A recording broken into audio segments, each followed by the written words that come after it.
Last time we have discussed about facilitated diffusion. इस diffusion method में हमने last time पर बात किया कि यहाँ पर कैरियर्स इन्वॉल्व होंगे जो प्रोटीन से बने होते हैं और वो इनहिबिटर सेंसिटिव होते हैं, सैचुरेशन इफेक्ट शो करते हैं। कुछ और चीज़ें हम इसके बारे में डिस्कस करें। अगर हम एक मेम्ब्रेन की बात करें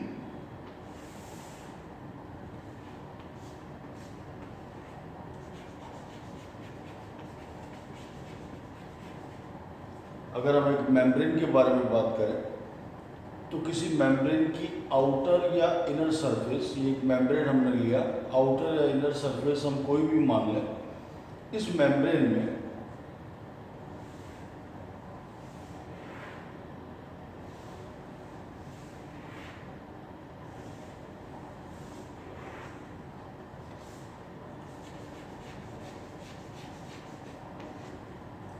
मान लीजिए कोई कैरियर है जो मेम्ब्रेन में एग्जिस्ट कर रहे हैं।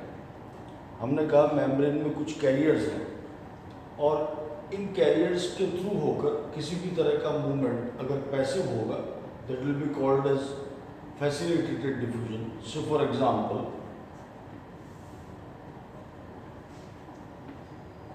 a molecule called A is moving from out to in or in to out, doesn't matter. A molecule A is moving through the carrier to another direction. That will be called uniport.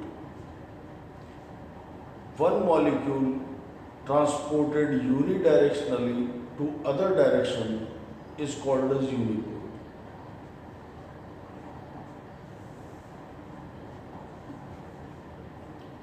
Another way,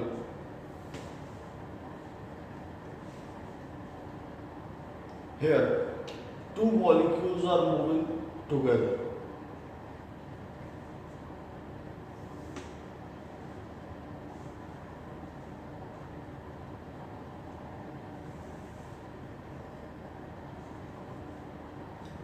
Here also two molecules are moving together.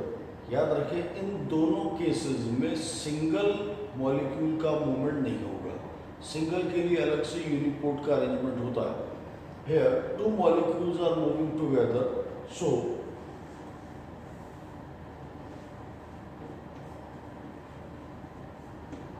is called coport. Because two molecules are moving together, so is called as coport. Here in coport, this method is called symport,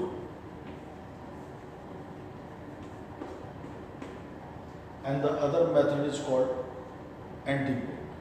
So actually there are two mechanisms, one is uniport, the other is coport. coport का मतलब हुआ moving together. Moving together में दो तरीके हैं, two molecules moving in the same direction at the same time, two molecules moving in opposite direction but at the same time as it is a coport method. So here facilitated diffusion takes part in the transport of molecule from one to other side but using the carrier, and that too is passively. इस case में जितने carriers involve होते हैं ये सारे carriers immovable carriers हैं।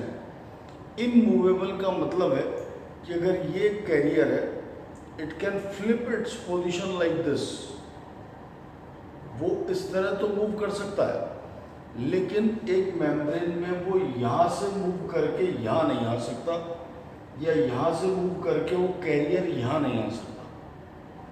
हाँ, अगर वो कैरियर इस पोजीशन पर है तो इस पोजीशन पर वो 360 डिग्री पर रोटेट कर सकता है, ये काम पॉसिबल है, लेकिन ये मूव करके यहाँ नहीं आएगा और ये कैरियर मूव करके यहाँ नहीं आ सकता। Although the molecules can move. In another diagram we can easily understand that.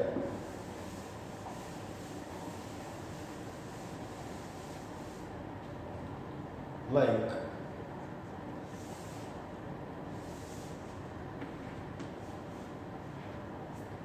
in a membrane, a carrier is present.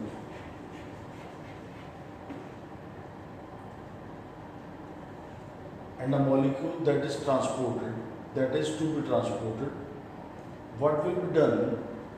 Firstly, this carrier will be having an attachment site for the molecule to be transported.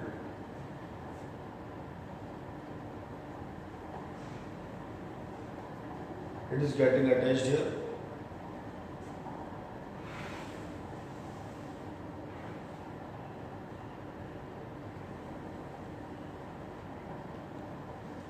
ये इस तरह से इसे इधर लाएगा,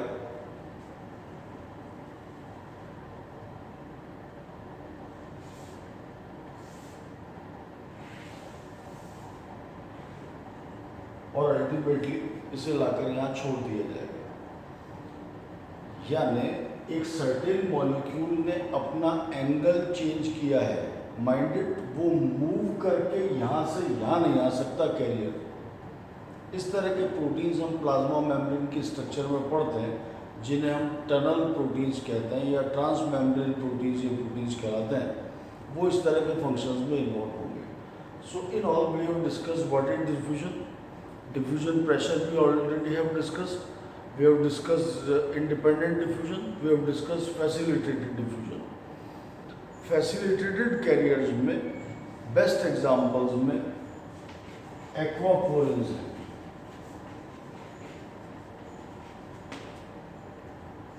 ये protein lined pores हैं। 8 तरह के प्रोटीन होते हैं जो एक लाइनिंग बनाते हैं पोर की। एक पोर, अगर ये एक पोर है तो इस पोर की लाइनिंग इन 8 तरह के प्रोटीन्स ने बनाई है और वाटर के मूवमेंट के लिए ये अवेलेबल हैं। इन्हें एक्वापोरेंस कहते हैं। इसी तरह के फैसिलिटेटेड कैरियर्स का एक और एग्जाम्पल पोरेंस है। कॉमनली बायोलॉजी में हम 3 जगह पर पोरेंस का एग्जिस्टेंस मानकर चलते हैं। ये स्पेशल प्रोटीन लाइंड पोर्स होते हैं जो लो मॉलिक्यूलर वेट मॉलिक्यूल्स के लिए ट्रांसपोर्ट के लिए हेल्प करते हैं। यानी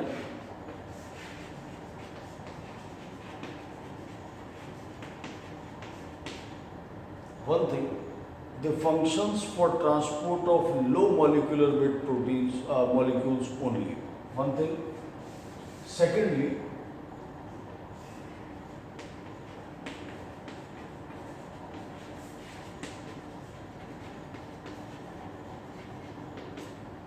ये हर जगह नहीं पाया जाता।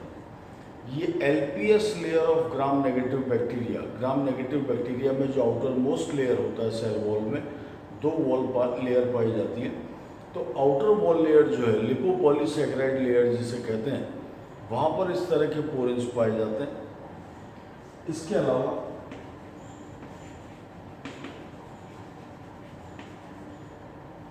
आउटर मेम्ब्रेन ऑफ माइटोकॉन्ड्रिया और आउटर मेम्ब्रेन ऑफ क्लोरोप्लास्ट में भी इस तरह के पोरेंस पाए जाते हैं। हमें याद रखना चाहिए कि पोरेंस के 3 केस एटलीस्ट हम याद रखें कि पोरेंस का एग्जिस्टेंस बैक्टीरिया की LPS लेयर में है, माइटोकॉन्ड्रिया और क्लोरोप्लास्ट के आउटर मेम्ब्रेन में ये पोरेंस अवेलेबल होते हैं। That's all about a simple discussion of diffusion. Before proceeding to the next heading of osmosis, we shall discuss some common issues like permeability. Actually जिसकी बात हो रही है कि एक मॉलिक्यूल यहाँ से वहाँ जाएगा तो हर चीज़ का अपना एक परमिएबिलिटी बैरियर होता है। वो सेल वॉल है, वो मेम्ब्रेन हो सकती है कि वो किसको अलाउ करेगा, क्योंकि हमारे पास 3 आइटम्स हैं, one is solvent, one is solution, other is solute. In 3 items solute, solvent और सॉल्यूशन में से वो मेम्ब्रेन या वॉल किसे अलाउ करती है, ये इस बात पर डिपेंड करता है कि वो मेम्ब्रेन किस चीज़ का बना है। और अगर वो सेल वॉल है तो सेल वॉल पर किस तरह के डिपोजिशंस पाए जा रहे हैं, ये इस बात पर डिपेंड करेगा कि कौन उसके पार जा सकता है ट्रांसपोर्ट होकर। To whom it allows is important. So we shall discuss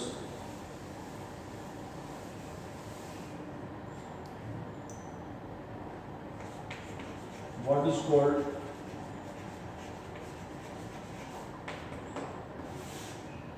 permeability. In that sense,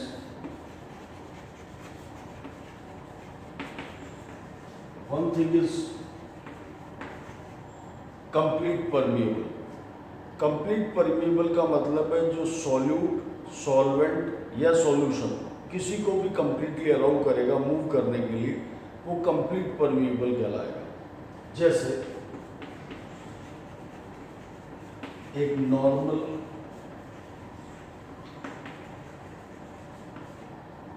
cellulosic wall for example एक कंप्लीट परमिएबल मेम्ब्रेन है, या एग्जैक्ट ऑपोजिट केस हो सकता है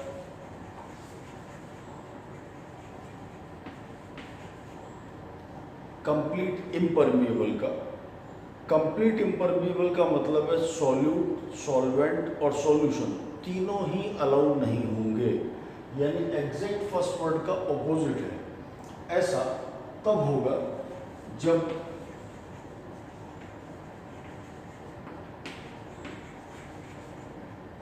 किसी सेल वॉल पर सुबेरिन का डिपोजिशन होता है, तब ये अलाउड होगा कि किसी भी तरह का मॉलिक्यूल वहाँ से पास नहीं कर पाएगा इन और आउट। सुबेरिन वॉल का पाया जाना जैसे कॉर्क का फीचर है। कॉर्क के अलावा एंडोडर्मिस में रूट्स में जो हम कैस्पेरियन थिकनिंग्स पढ़ते हैं, कैस्पेरियन थिकनिंग्स भी इस तरह का मूवमेंट शो करती हैं, इस तरह की प्रॉपर्टी शो करेंगी, वो भी कंप्लीट इम्परमिएबल होती हैं for solute, solvent and solution. तीसरा केस इसमें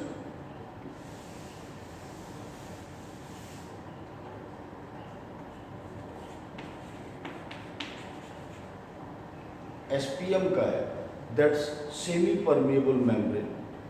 semi permeable membrane strict definition है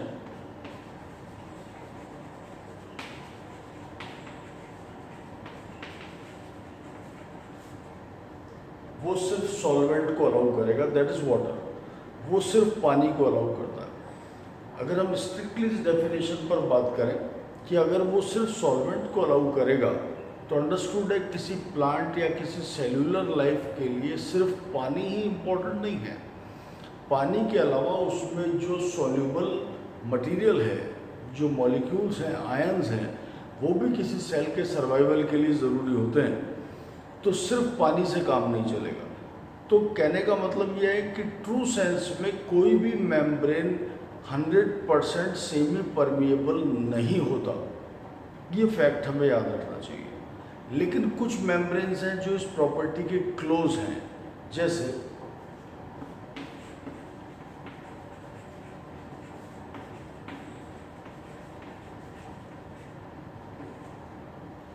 जनरली एक्सपेरिमेंट्स में हम यूरिनरी ब्लैडर का मेम्ब्रेन यूज करते हैं लेबोरेटरीज में, या एग मेम्ब्रेन का जनरली हम यूज करते हैं लेबोरेटरीज में ऑस्मोसिस को परफॉर्म करने के लिए, पर वो सेमी परमिएबल मानकर उसे एक्सपेरिमेंट परफॉर्म किया जाता है। हालांकि जहाँ स्ट्रिक्ट सेमी परमिएबिलिटी की ज़रूरत पड़ती है तो उस जगह पर आर्टिफिशियल मेम्ब्रेन्स को काम में लिया जाएगा, जैसे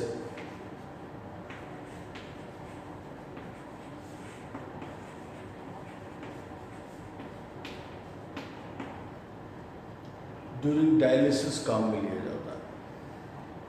ये छोटी क्लासेस में आपने पढ़ा होगा और जूलॉजी में आप इसका डिटेल पढ़ते हैं, हम इस पर ज़्यादा बात नहीं करेंगे डायलिसिस पर डायलिसिस में भी इस तरह की आर्टिफिशियल मेम्ब्रेन्स का इस्तेमाल किया जाता है। चौथी चीज़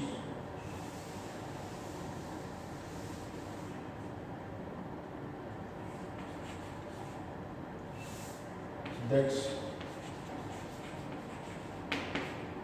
सेलेक्टिव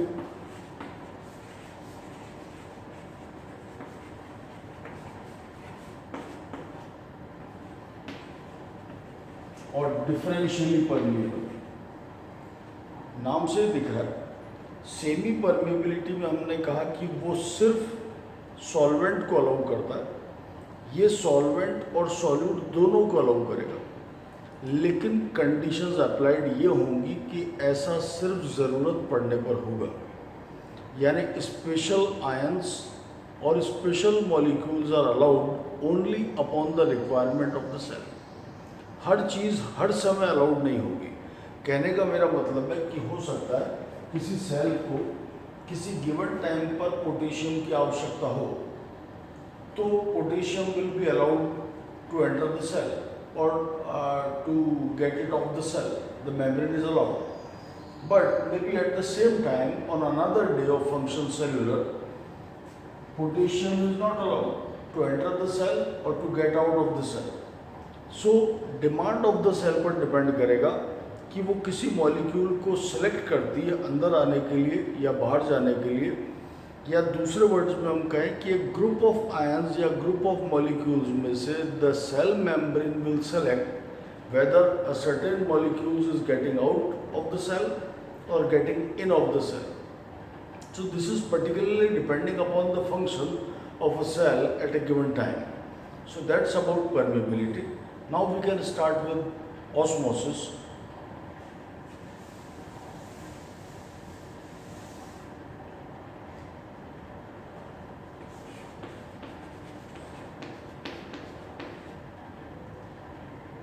ये आसान शब्दों में अगर कहा जाए, सिंपल वर्ड्स में अगर कहा जाए, तो ऑस्मोसिस भी एक तरह का डिफ्यूजन ही है, क्योंकि यहाँ भी molecule along the gradient he move करता है। बस एक चीज़ होगी यहाँ पर कि वो through the semi permeable membrane होना चाहिए। यानी मैं सिंपल वर्ड्स में ऐसा कह सकता हूँ कि it is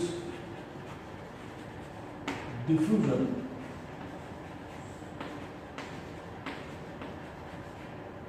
through SPM, semi permeable membrane के थ्रू मूवमेंट ऑस्मोसिस कहलाएगा। अंडरस्टूड है? जब मैंने इस वर्ड का इस्तेमाल कर लिया है, सेमी परमेबल मेम्ब्रेन शब्द का इस्तेमाल किया है, इसका मतलब क्लियर है कि डिफ्यूजन किसका,